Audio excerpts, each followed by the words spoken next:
Veneto in rosso, rosso Covid. Dopo aver sfiorato la fascia arancione, Luca Zaia annuncia che la clausura continuerà perché i dati sono in calo, ma si sfonda il limite dei 250 positivi su 100.000 abitanti. Abbiamo 1,23 di R/T che ci permetterebbe di passare in arancione, ma abbiamo 2,54, bisogna essere 2,49 di positivi su 100.000. Se il Veneto resta in rosso, la scuola rimane in modalità DAD, didattica a distanza, un sistema che mette in difficoltà le famiglie e che ha sollevato la protesta degli studenti e dei genitori. I genitori hanno ragione da vendere, purtroppo non abbiamo la competenza e neanche la bacchetta magica. Se avessimo la bacchetta magica avremmo fatto sparire il Covid.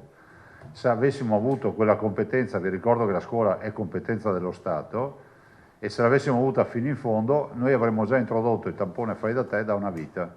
In effetti, il futuro della scuola non può essere la didattica a distanza. La competenza è sì dello Stato, ma il Veneto è pronto ad attivare un progetto di screening con test rapidi fai da te per poter lasciare le scuole aperte. Io penso che non ci sia nulla di scandaloso se facciamo come gli altri paesi in giro per il mondo che utilizzano il tema dei testing e tengono le scuole aperte.